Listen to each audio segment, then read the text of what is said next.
It's Mother's Day, and the Mother's Day concert at the zoo is back. After a 2-year break, the concert will honor and appreciate the role played by mothers. Of course, let's get more from Johannesburg Zoo's Executive Manager, Louise Gordon. A very good morning to you, Louise, and thank you so much for joining us.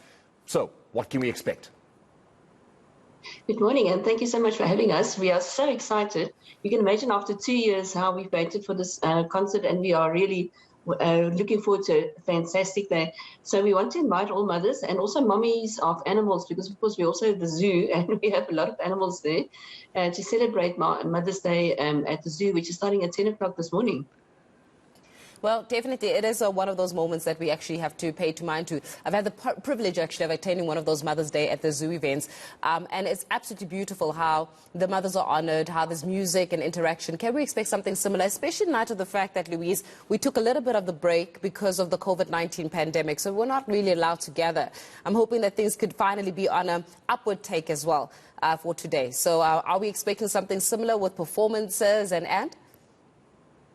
Yes, we are. We've got actually great performances lined up. We've got Amanda Black, we've got PJ Powers, we've got Kiddies Entertainment around, we've got Beacon sponsoring one of our Kiddies Entertainment areas, so they've got the Jelly Trots guy and the Oros man there. So it's going to be on the Cheetah Slopes, which is close to the Amazon exhibit, so it's not at the bandstand this year because of all the rain. The bandstand is actually quite wet, so we've just moved it slightly away. So one can look forward to a lovely area where from there you can go and see the rest of the animals as well. But a lovely menu that we've got today, or a program, I should say. And we're really looking forward to seeing great performances. I mean, I don't know if anybody who doesn't like PJ Powers or who doesn't like Amanda Black. I think it's going to be quite a stunning performance in the zoo. Of course, all the animals are available. You can walk through the zoo. When you are wanting to transfer in the zoo, we've got golf carts available. We've got the zoo ferries available. There's food on sale. I think it's going to be a fantastic day. I think when we also look at the weather, yesterday was a great day, and I'm hoping today will be the same, and that people will be able to sit on the grass, have a great picnic, and also they must please wear their sun hats and bring their sunblock. I know we're going into autumn, but it is still quite warm out there. And so, yes, we are really excited about this event. Also knowing that we're still in COVID regulations and that people still should obey all of those regulations, and that they will be screened at the zoo as they enter. So they just need to allow for that kind of time span as well when they enter. Besides, thank you for actually jumping onto the COVID element of this event, Louise. Besides the screening, what other restrictions can be expected? I mean, in terms of numbers and what it is you guys are doing with where you're positioning people. So it's quite a big area that we've got in the zoo. So people have ample opportunity to spread out and not to be sitting on top of each other. It is a picnic-based event, so people can bring their own blankets or their own chairs. So they can spread out quite nicely and not sit on top of each other. I think where they are gathering, we would probably also ask them to just wear their masks just for safety.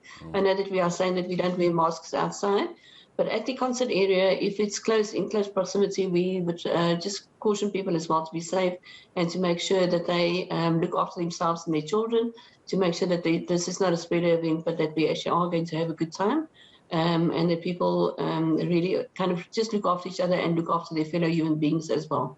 Yeah. You know, as you're speaking about that, Louise, one thing that also happens during larger events, so as it were, is unfortunately a security detail that needs to be paid into mind. We're in a country, unfortunately, where we have to hold our children a little bit more closer, simply because, you know, crime is rife, kidnapping and the like. We're not removed from that. So from just a perspective of security, what assurance can you give parents who are very eager to attend this morning as well as this afternoon, that if they leave their kids will be safe, so as it were? Unfortunately, crime is at an all-time high in this country, and we don't want to find ourselves at the Joburg Zoo and then have to file a missing persons report. Absolutely. So there's ample security at the gates as well, but also at the event we have staff attending that. The kiddies area is also an area that is strictly controlled, so that people must make sure that they are safe, they can play with ease. Also, of course, we caution people to make sure that they always keep their kids in their eyesight, in their vision, that they don't lose sight of their children. The zoo has never actually really had any issues. I mean, one can't say it won't happen, but honestly, the zoo has been one of the safest places, and we hope to keep it that way with all the security that we have at the premises. But of course, you know, children want to play, they want to run around. It's such a great space for them to do so. And so we also want people to make sure that the children are always within their eyesight and that they actually really make sure that they look after them as well. But we do have ample staff around at the event to make sure that we don't have any uneventalities. We also have first aid at the event as well, so that if there are any scraps and so on, that people are well looked after, or anybody, you know, that falls down or whatever, that we can look after them as well. Louise, COVID-19 has forced all organizations, all businesses to get creative with how it is they generate money, because obviously the biggest effect has been the loss of money, of revenue. For Joburg Zoo, what has been your guys' difference? What is it that after the lockdown, after the hard lockdown, after the losses you incurred, what is it that you guys are now starting to do differently? Because, I mean, yes, the Mother's Day concert is coming back. It is one of those, I would imagine, those events that you cannot do away with. But what is it that the Joburg Zoo is doing creatively now? I wouldn't say post-COVID, but now that we are sort of kind of going back to normal. So we are restarting the zoo trots, which are the fun walks that we have on the second Sunday of the month. That's one of the big areas that we are focusing on. And then when our new tariffs kick in July, so that's when the tariff change comes to be implemented. We've also decided then to have lower fees on the Mondays and Tuesdays, so that we can also accommodate people that have struggled themselves, they haven't had an income, they had to close down businesses. So on the Mondays and Tuesdays, we'll have a lower fee, but also throughout July and August, throughout those months, we'll have lower fees. And then, there's also programs like Hyperly that people can buy bulk tickets at a lower cost. So we're launching all of those kind of programs to make sure that people can afford the zoo and they can come and spend a good time at the zoo. And then, of course, we've also always allowed people to bring in their own food, so they don't have the additional cost of adding to that.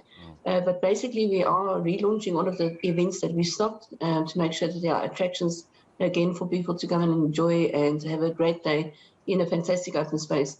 I think also with the new parking lot that's been there, I say new, it feels new, because we've kind of been locked down for 2 years nearly. But the parking lot also gives people safe parking off the street, so they can also easily access the zoo from that point of view. Yeah. And before we let you go, I mean, how have the inhabitants taken the 2 years or so of non-visitation? I mean, it could be something, I mean, especially when it comes to animals that are kind of used to human interaction, and to have like a moment of complete silence or a moment of complete avoidance, it certainly must have a little bit of an impact on them.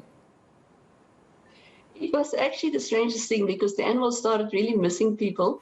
So a lot of them that are interacting through the enclosures, through the windows and so on, they were really looking for attention. They were honestly quite lonely. I think when people came back, they were so overjoyed, because they just kind of miss, especially if you see all the monkeys, the chimpanzees and so on. They were and even one of our leopards, his name is George. He really missed people walking past his enclosure. So I think it was quite a strange thing for us to see that. We thought it's going to be such a nice break for them, not seeing people, but they honestly miss people. So we are saying to people, please come back, please come and visit our animals, come and see them, because they really do like your attention. That's fantastic. Louise, thank you so much for joining us here on the South African Morning, and all the best with today's Mother's Day concert and every other event that is now getting relaunched, now that we are sort of easing back to what we can call normal, in South Africa, now that the easing of COVID-19 is taking place. That was Johannesburg Zoo's Executive Manager, Louise Gordon.